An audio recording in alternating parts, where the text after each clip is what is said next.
women. My belief is that the Democratic Party needs good, solid leadership. And we don't have it today. You talked about, you're having conversations now about, what we do left, what we do right, what we do. We don't have time for those conversations, Jim. You don't have time for those conversations. You told us a little bit ago that, in a week and a half, Trump may defy the Constitution and we have a constitutional crisis. So where are the Democratic leaders? Are there any Democratic people who can assume leadership that aren't there now and actually lead us to a better solution than just talking about it?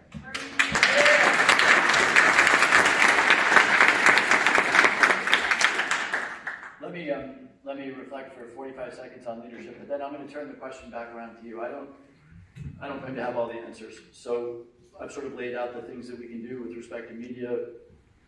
I'd like to hear from you what else you think we should do, really, honestly, but I'm going to give you 45 seconds to think about that. Typically, the leader of a party is either the president or a presidential candidate, and for obvious reasons, we don't have one of those. I will tell you, and everybody will have different views, but I will tell you that the bench is darn good. I had the opportunity a week ago to spend some time with Gretchen Whitmer, with Josh Shapiro, and with Andy Bashir in Kentucky. And the names go on, right? Bruce Judge, et cetera, the names. There is a good bench, and they will emerge, with the passage of time. It's not now, right? Andy Bashir is not going to get nominated, out of nowhere, get nominated in this year. I don't want to spend a lot of time on the nature of Hakeem Jeffries, for whom I have a ton of respect, and Chuck Schumer. I know Chuck Schumer probably has very strong views in this room. I can say for sure that those guys got to get their act together and present unity. And let me offer a thought here, by the way. I always think of good ideas a week too late. After the State of the Union, which caused that very painful Al Green thing, and frankly hurt us politically very badly. Little signs, big signs, shouting, no shouting. It hurt us very badly. A week too late, and I'm not in political leadership, I do my national security stuff, I realized what the answer was. and the answer was for Hakeem and Chuck to say, we are going to walk into the chamber, it's an affair of state, we're going to sit down with respect, and the moment the president does exactly what he did, which is criticize Democrats in an outrageous way, we stand up and walk out as one.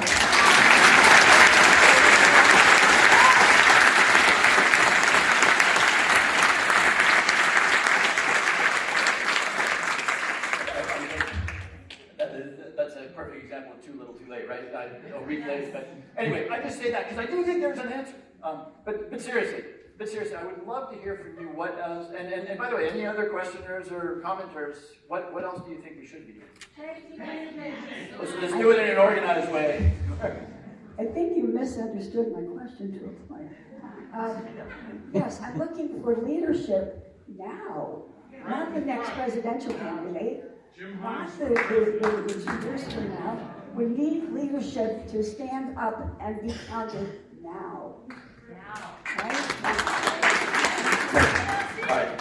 Thank you, man. By the way, I do invite, these things do devolve into me answering questions. By all means, offer your ideas. And then, yes, sir. Hi, Elliot Zimmerman from Southport. And actually 2 quick questions for you.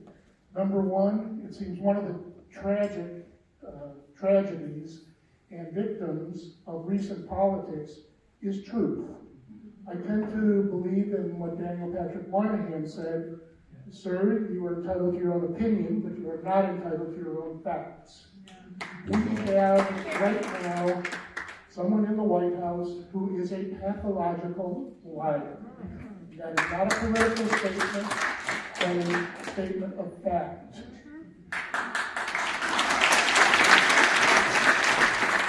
There is an echo chamber in media and online that distorts truth, provides misinformation, disinformation, and honestly, lies, out and out lies. What, in your opinion, is the best way to communicate truth to the American people so that we can have legitimate discussions about policy based on fact? And then a quick follow-up on that. do you see any possibility whatsoever of getting control of money in politics? Citizens United will go down in history, probably one of the worst.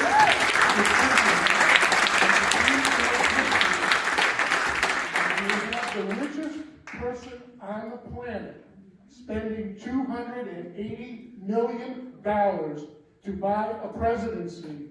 There is something seriously wrong with the system.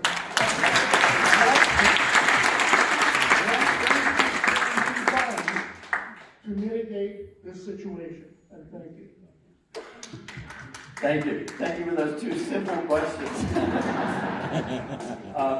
This is one of those moments where I can't begin to do justice, particularly to the first question. So let me just say a couple of things on truth. Remember, autocrats don't need to convince you of their truth. They just need to convince you that there isn't truth. And that every point of view has some validity to it. And social media helps with that. Everybody in this room, except for the youngest people in this room, remember a time when news was kind of pitched down the middle. And the New York Times gave you the liberal editorial view, and the Wall Street Journal gave you the less liberal, more conservative editorial view. We now have algorithms that are tailoring not just what we want to hear, but tailoring it to us in a way that enrages us, because it turns out that rage and anger are how you get more clicks. So, what's the answer? The answer is a difficult answer, because the federal government is not in the business of saying this is true and this is untrue and this media outlet's okay and this one's not. So I think the answer is twofold. There's a lot here. I would suggest two things. Number one, you know what the best thing is local media. Local media that's covering the baseball games and that's covering the RTM and covering the finance board. Support them. Support them. They're getting sucked up into the conglomerates. They're becoming partisan. Support local media. Number two, this may irritate some folks, but I get asked that question all the time. What are you going to do about it? At the end of the day, and I go back to Ben Franklin in Philadelphia saying, it's a republic, ma'am, if you can keep it. And what Franklin was telling us when he said that wasn't a joke. He was saying, if you cultivate the characteristics of critical citizenship, right? And if you want a democracy, you've got to do the work to realize that not everything you believe is absolutely true, and that what the person on the other side of the aisle believes is treasonous. That makes Zuckerberg and X a lot of money, but it erodes our politics. So I turn this back on citizens, because if we don't have more conversations that are civil and that cause us to rethink our priors, if we don't do the work of realizing that almost everything I deal with, when we were talking about Israel-Gaza here, there were passions on both sides that everything has shades of gray. We won't have a democracy, so we have an obligation to do the work to actually be good citizens if we're going to keep this democracy. And that leads to the last point, which I can't spend much time on, but wherever the gentleman went. Yes, what can I tell you? On the money in politics thing, right? Citizens United was a catastrophic decision. And I can't in any way credibly tell you that we're going to address that problem in the next years, but if we are serious about keeping our democracy, we will address that problem, hopefully in some way like Connecticut has, right? All of my state colleagues here, you know, are capped in the amount that they can spend, and it's a good system. So yes, we got to do that. Hi, my name is Victoria Mott from Southport, no relation to Russell, make that very clear. So a couple of things. It seems to me that the Republican force right now, enabling the pathological liar in the White House, is that you've got the Heritage Foundation, you've got the Dark Enlightenment, Curtis Yarvin group. All of it is about consolidating all of the power to the executive branch. We have Project 2025, which Donald Trump said, I don't know anything about it, live, and which would be really nice if when your colleagues say, well, no, this is what Trump's voters voted for. No, they didn't, because he said he didn't know anything about it. And they are implementing Project 2025 on a daily basis. So my question is it literally, it's an operating manual. Project 2025 is an operating manual by the Heritage Foundation, which is a 501c3, which I will never understand. It seems to me that the Democrats, and anybody who is against, no matter what party you're on, to go against this, is that you fire back, like right away, like we're gonna wait, we're gonna think, we need a message. No, you need people out there, and I know that there are certain areas that Trump is attacking, or Elon is attacking, and whoever is the president is that it is important to different people. And it seems to me, this is more of a comment, but also, that you guys need to divide and conquer, because you've got some very good people that will speak up and send people out and get a message going out every day, because there's no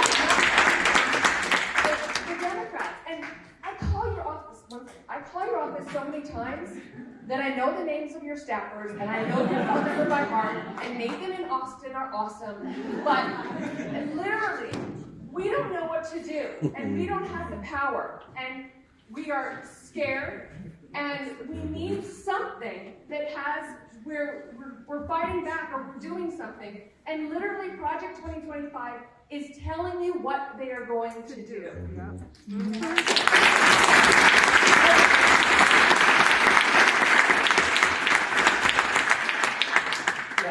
Thank you. Wasn't a question in there. I'm trying to. Yeah. So a couple of reflections. Number one, I feel this. I feel the fear. I feel the frustration that there are not obvious tools right now that can change everything. I promise you, I feel that. Many of you know this. I was one of the last people, maybe the last person, out of the House chamber on January 6, 2021. Escorted out by armed guards pointing weapons at insurgents spread eagled on the floor. I have seen where this can go, and I feel it. Now, I also feel some obligation to leadership to be the person saying, here's the strategy, let's be careful about how we do this, let's be smart about how we do this, let's succeed. So you may see me be a little more cool than perhaps I was on January 6, 2021. Your other point that I want to address is shame on us in not having a longer-term strategy around communications. I'm told that there was a deliberate effort to grow these right-wing media outlets of these podcasts, though I had not heard of, and of course the judicial effort associated with the last 50 years of putting very conservative judges and making them available. The other side, and again I want to be a little careful about being partisan here, but the other side has done generational planning and strategy that created today's Supreme Court, which reversed Roe v. Wade, and did a media outlet program, and we need to catch up. Right. They're doing all of this, right? Because they have their own manual, right. And they're going down and checking off our manual. And we need to learn to think long term. Yes, you do. Okay. Thank you, ma'am. Hi there, my name is Amy Guerrero. I live here in Fairfield. I've been a supporter and voter for you ever since I've been here in Connecticut. I am just another person who was very upset at you for censuring Al Green. I know you already addressed it, but these are not normal times. There are times where we cannot act with decorum. I really am frustrated with the Democrats about that. I am a school librarian in Bridgeport at a Title I school. And I am very, very concerned about my students. I'm also concerned because I'm a school librarian, and I am in that Project 2025. I have books that support our lesbian, gay, bisexual, transgender students. I have a program on that. Please do what you can for us. But my question doesn't pertain to that. There was a House Select Committee, or is a House Select Committee on Chinese Communist Party progress and things like that. And they sent a letter to a number of universities regarding the activities of Chinese nationals at our universities. Now, as we remember, in the COVID quarantine era, the race effect happened to all Asians and Asian Americans. This is going to be a problem for our Asian American students at all universities. I want to know what you're going to do to get ahead of this so that our Asian American students do not get rounded up, do not get harassed, and taken like Mahmoud Khalil. And I want to know what you're doing about him as well.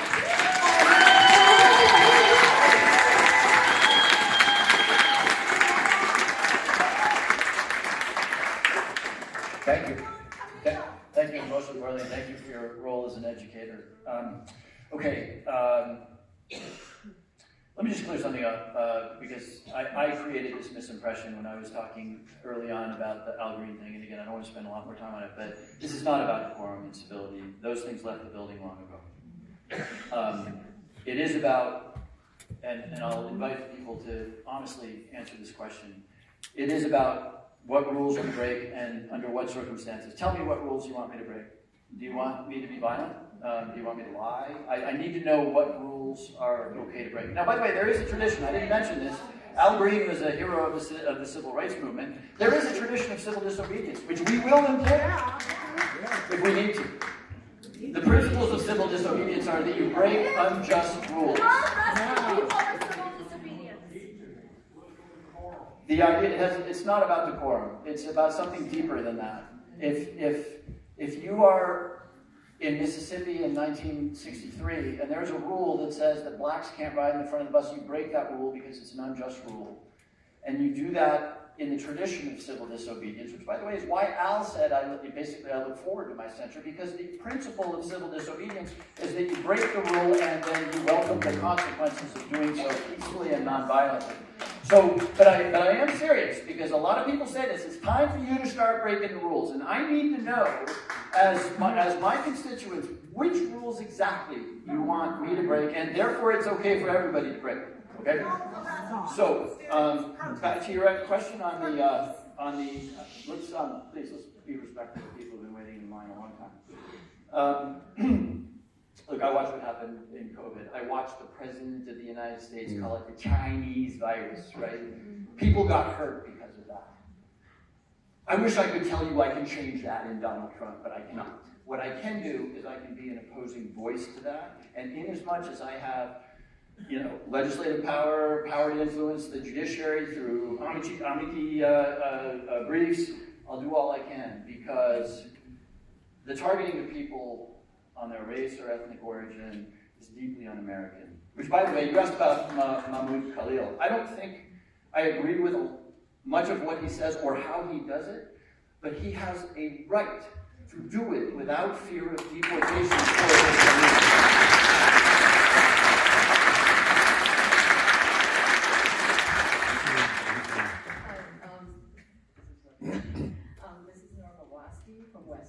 I'm a big supporter, and again, same thing with your office. I think they know me by my first name now.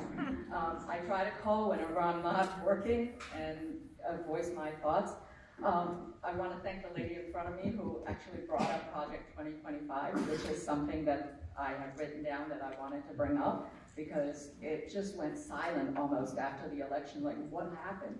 Project 2025, I spent 3 days reading all those pages, and it was torture. But getting just to the first 500 pages, I was so freaked out that I'm sure everyone in DC has read it, and I'm hoping you and your staff has read it as well. And I just want to know how you're all preparing for it, because literally what we normally read as a book in chapters, they call it a promise, and they have fulfilled like 5 of the promises, if not more, already. I actually have a bingo card, sadly, of what their promises have and their promises kept. Whether or not the judges are trying to block it, and whether or not he is going beyond that to become a dictator, that is in the promise. This book, I call it, was written back in the 80s, started by the Heritage Foundation, the Koch brothers, Leonard Leo, all the architects, several of them, including the vice president, was one of the architects. are we prepared? The Democratic Party just, I'm sorry if I upset people, but I just feel like the Democratic Party itself and in Washington are fractured because there is, the call of, AOC or Bernie Sanders is progressive and they're moderates. Why can't we be united? Because united we stand, divided we fall. A house divided will fall. And these Republicans, or I call them the MAGAs now, are no longer, the GOP is dead. Even the old-time GOPs have said they are dead. So how do we fix that? Yep. I'm going to keep saying this. I need to move along. Any one of these questions we could spend 10 minutes on. But so let me say I think the most important things here. Unity is really critical. And I haven't said this yet. I've been asked in 12 different ways, what do we need to do? Send heat my way over the Al Green vote if you feel that way. Absolutely. Send heat, a lot of heat Schumer's way for what he chose to do. But at some point, Democrats are famous for circular firing squads. And that's not because we're stupid. It's because we represent everybody. We represent African Americans, Latinos, ethnic, trans, hetero, just everybody, right? Come to visit me in Washington and look what the other side looks like. Organizing grumpy middle-aged white men is a lot easier than organizing the Democratic Party. So, and I'm not saying that to absolve us as a grumpy middle-aged white guy. I'm not saying that to absolve us, but I am going to make a plea for unity. Send the fire where you need to send it, but at the end of the day, if the choice is between MAGA and Donald Trump and a Democratic Party that irritates you, decide where you want to unify. Point one. Point two, Project 2025 has come up a bunch this, and I read it, and I know it, and I know how unpopular it was, and I know what Americans are going to feel now that it's being implemented. But let me say this, I'm here to listen, but I've also been in politics a while now. Please, please, please, because you're going to go out and this is an interesting crowd. I hear your passion, I feel fear. You're going to go out there and make the case. You must talk to people in a way that makes them feel. So I get Project 2025, but please, talk about what's about to happen to 70 million Americans who rely on Medicaid to see a doctor, to Pell Grants that is going to take, whatever the number is, the 10,000 young people of Bridgeport and make it impossible for them to go to Norwalk Community College. Project 2025 is fine, but please, we've got to talk to people about the things that they feel. Not about Marbury versus Madison, not about the separation of powers, and frankly, I get it, but not about Project 2025. You got to talk to people about what they're going to feel. Thank you.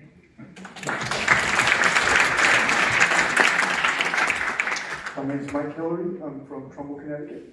I've been a supporter of yours and voted for you in every campaign. I think you're, by and large, doing right by us. You've already answered most of the questions that I had, so I won't make you do it again. I think the last thing that I would say is really more of a plea. And I hear this from a lot of my friends as we're watching the news in fright every evening. Take the gloves off. I don't know what that means. I understand for you to say that and for you to do it. I get it. But, I listen to Trump just spout lies, and I hear on the media, oh, well, he's got alternative facts. Or, no, call him a freaking liar. I want you guys to get angry, and I want you to call them out. In the plainest, simplest language, he's a bully. You punch bullies. That's what we want you to do.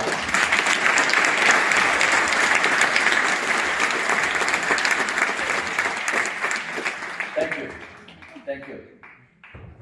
Yes, sir. Congressman Hines, Jonathan Greenbaum, Fairfield, Connecticut. Thank you for being here. There's a saying you can slice it different ways, but when it comes to a battle, the Republicans always show up with a rifle, and the Democrats show up with a butter knife. And one of the things that frustrates me, and I'm an independent, that frustrates me about your side of the aisle is that you call them my colleagues to the right. I counted, you have 6 friends you call on. That means there's 212 that are truly not your colleagues. They are your enemies. They are anti-democratic. They are anti-vet support. They are anti-LGBTQ. I can go on and on and on. Why? What we really want to see, maybe I just want to see it, is enough with the softball my colleagues.